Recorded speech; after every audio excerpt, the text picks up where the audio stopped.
So the king of Israel and Jehoshaphat, the king of Judah, went up to Ramoth Gilead. The king of Israel said to Jehoshaphat, I will disguise myself and go into the battle, but you put on your robes. The king of Israel disguised himself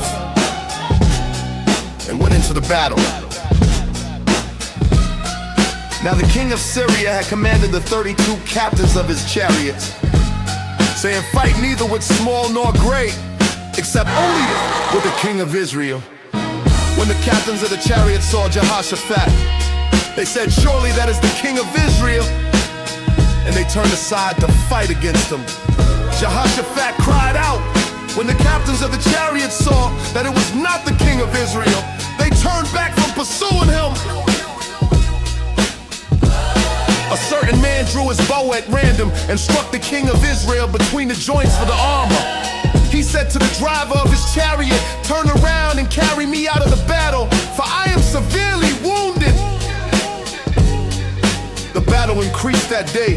The king was propped up in his chariot facing the Syrians and died at evening. The blood ran out of the wound into the bottom of the chariot. A cry went throughout the army about sunset, saying every man to his city and every man to his country. So the king died and was brought to Samaria, and they buried the king in Samaria. They washed the chariot by the pool of Samaria, and the dogs licked up his blood, and the prostitutes washed themselves there, according to Yahweh's word which he spoke. Now the rest of the acts of Ahab and all that he did, and the ivory house which he built, and all the cities that he built, aren't they written in the book of the Chronicles of the Kings of Israel? So Ahab slept with his fathers, and Ahaziah his son reigned in his place. Jehoshaphat the son of Asa began to reign over Judah in the 4th year of Ahab king of Israel. Jehoshaphat was 35 years old when he began to reign, and he reigned 25 years in Jerusalem. His mother's name was Azubah, the daughter of Shili. He walked in all the way of Asa his father. He didn't turn aside from it, doing that which was right in Yahweh's eyes.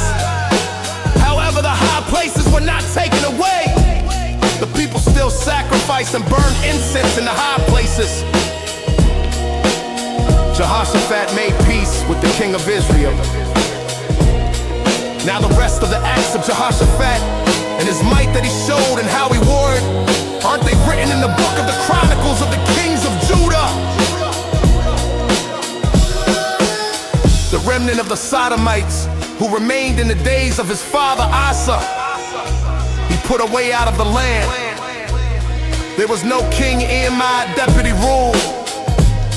Jehoshaphat made ships of Tarshish to go to Ophir for gold, but they didn't go, for the ships were broken at Ezra and Geber. Then Ahaziah the son of Ahab said to Jehoshaphat, let my servants go with your servants in the ships. But Jehoshaphat would not. Jehoshaphat slept with his fathers and was buried with his fathers in David's city, his father. And Jehoram his son reigned in his place.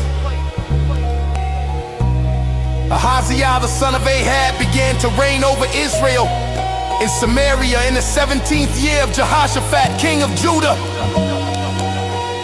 and he reigned 2 years over Israel. He did that which was evil in Yahweh's sight, and walked in the way of his father, in the way of his mother, and in the way of Jeroboam the son of Nebat, in which he made Israel to sin. He served Baal and worshipped him, and provoked Yahweh the God of Israel to anger in all the ways that his father had done.